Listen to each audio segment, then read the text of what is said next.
All right, so get this. We're diving into a screenplay. And get this, it mixes film noir with the Marx Brothers. Oh, wow. Yeah, it's called Noir of the Marx. Interesting. That's it's funny you should say that because I actually just came across this. Really? Yeah. You're I'm not. kidding. It's a fascinating concept. Yeah. Taking a genre that's known for being serious and then, throwing in the Marx Brothers, it's going to be zany. Like, it's going to be great. Unpredictable. I know, right? It's like picturing Groucho Marx, like, who with a trench coat and a fedora, like cracking wise, did a shadowy femme fatale. Yeah. And think about like the tropes, right? It's like the Maltese Falcon, but like a hilarious remake. A hilarious makeover. Exactly. But okay, it gets even more interesting because this Noir of the Marx screenplay, it's not just telling a story, it's also telling you how it's telling this story. It's meta. It's totally meta. Yeah. So walk me through this. It's like it's weaving in screenwriting lessons while it's making you laugh. Yeah. It really leans into Michael Arndt's story structure principles. And he's like, legend in the screenwriting world. Okay, yeah. He's like a big deal. Yeah. And he's got some great books out there. yeah. And he's really big on like hooking your audience immediately, like right off the bat. Like you got to Promise a good time from scene one. Yes, exactly. Promise a good time. Okay. And Noir the Marx nails it. Does it deliver? Oh, yeah. It throws you headfirst into this world. Yet your dimly lit alleys, tough-talking dames, detectives who are like more likely to trip over a punchline than they are to actually find a clue. All right, so set the stage for us. Who are these characters? Okay, so picture it like the Marx Brothers, right? But they're all wearing trench coats, fedoras, just navigating this world of shadowy intrigue. I love it. You've got this Groucho-like detective, and of course he's breaking the fourth wall, talking directly to the audience. Wait, hold on. He turns to the camera and explains the plot. Yeah, like there's this one scene where they're like mid-investigation, and he just stops, looks right at the audience and goes, "Now, you might be wondering why it's so important for us to find this missing Maltese Falcon." Because the studio is going to shut him down if they don't. Yes, exactly. Like he literally threatens a bad rap party to explain like the concept of stakes. Oh, that's amazing. Okay, so we've got our wisecracking detective. Who else? Well, then there's this Harpo-like character, and true to form, he doesn't say a word. Of course not. He's all physical comedy. So how does that even work in a screenplay? How do you make a silent character a vehicle for the story? That's the genius of it. They use his movements to kind of embody these abstract storytelling concepts. Like, for example, when the detectives, they encounter some kind of setback, Harpo, like, literally hits rock bottom. Oh, I love it. Imagine. He's just, like, comically sprawled out on the ground. Oh, that's great. So they're taking these screenwriting terms that could be really dry and they're making them hilarious. Yeah. So we got Groucho, we got Harpo. Is there a Chico in there too? Oh, there's totally a Chico. There's got to be. Yeah. And of course, he misunderstands everything. Oh, I got to hear. Give me an example. Okay, so there's this part where the Groucho character's trying to explain a midpoint twist. Yeah. Like, that big reveal that changes everything. Yeah, you're right. Well, Chico thinks midpoint is like literal pointing. Oh, no. So he's just like wildly gesturing all over the place. I love it. This is brilliant. Okay, so you've got these characters, you've got this premise, it's familiar, but also completely bonkers.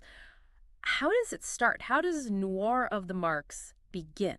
It starts, like any good noir, with a game. All right, hit me. Mysterious, alluring, a little dangerous. Naturally. This femme fatale, she walks into their office and she's like, "I need your help." The classic, "We're in trouble, you three stooges are the only ones who can help us." Exactly. Missing person, shadowy conspiracy, maybe even like a priceless artifact. Yeah. Oh, this is too good. Okay, so the hook is baited. What's the inciting incident? What kicks this whole thing off? So just when you think it's going to be your typical dead guy, got to find the killer story, they throw a curveball.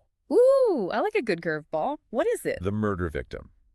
Not actually dead, just missing. Oh, okay, so it's a missing person case. Yeah, it's a classic case of mistaken identity. Yeah. And of course, thanks to, Chico, Of course, thanks to Chico. they end up on the wrong side of the law. I bet. So the stakes are higher, the mystery's in motion, we're all along for the ride.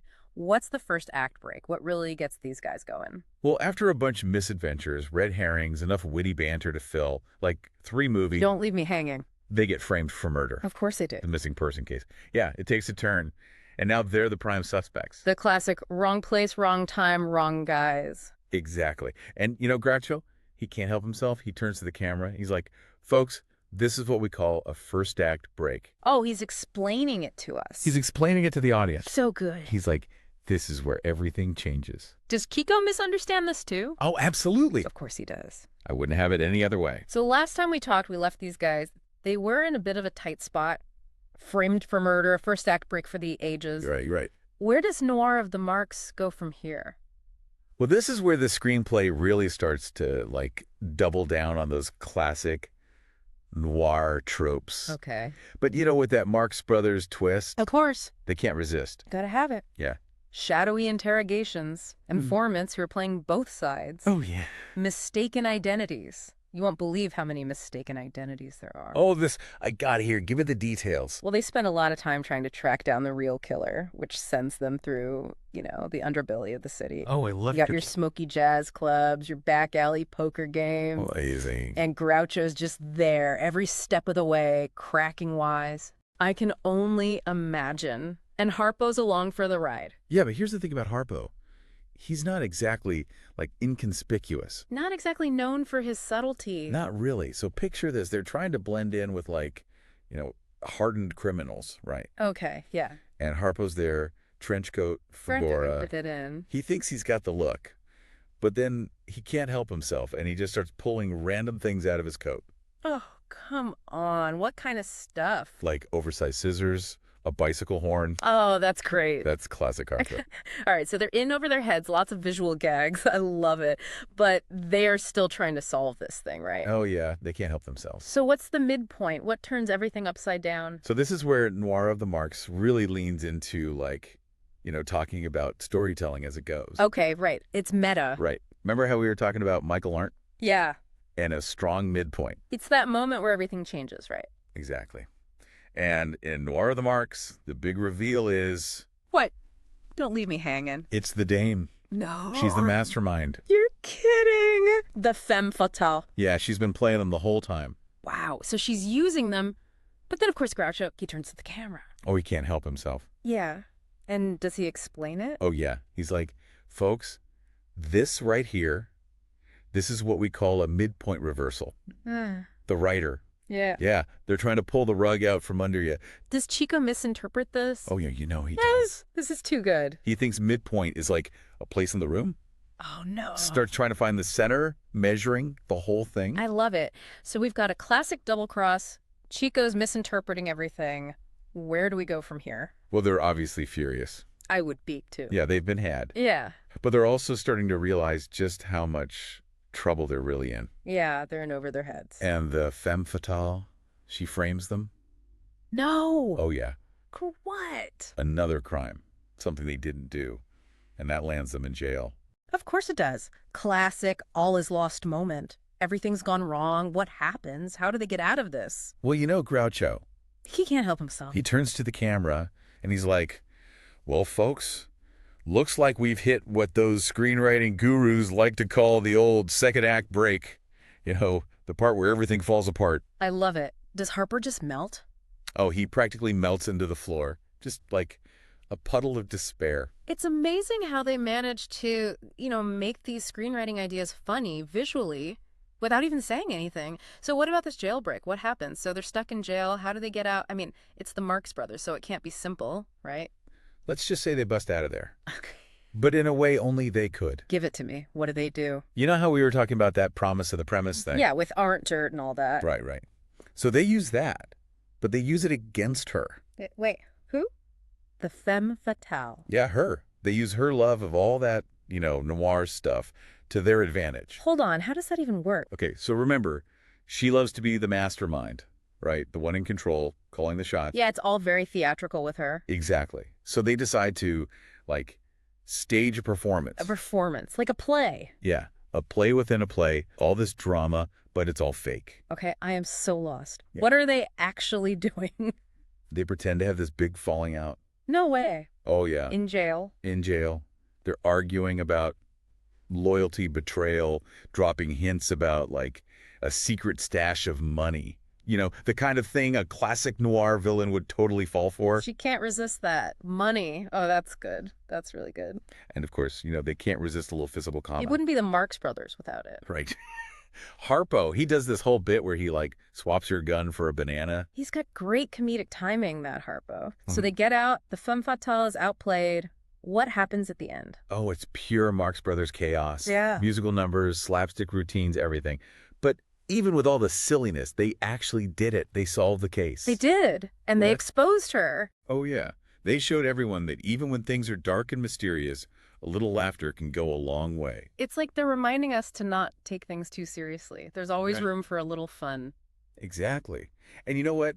It actually makes you think about storytelling in a whole new way. Yeah, because they're breaking all these rules, but they're also following, like, the bigger picture rules. Right. It's like they're making screenwriting less scary. More fun. Way more fun. So it's like a master class in screenwriting, but it's disguised as a hilarious comedy. 100%. That's amazing.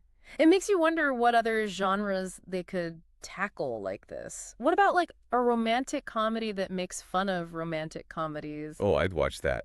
Imagine, like, the classic meet cute moment, Oh, yeah. but they do it in slow motion. Hilarious. And there's a voiceover explaining everything about it. Or a horror movie that, like, pauses for a lecture on jump scares right before the biggest jump scare. Oh, that's brilliant. Oh, I love it. The possibilities, they're endless.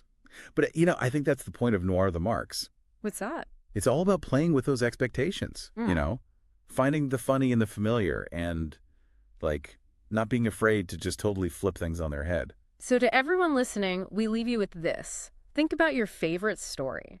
Now imagine it explaining itself to you. What would that sound like? It could be hilarious. And who knows? You might even stumble onto the next great comedic masterpiece. That's right. All right, that's it for our deep dive on Noir of the Mark. Until next time.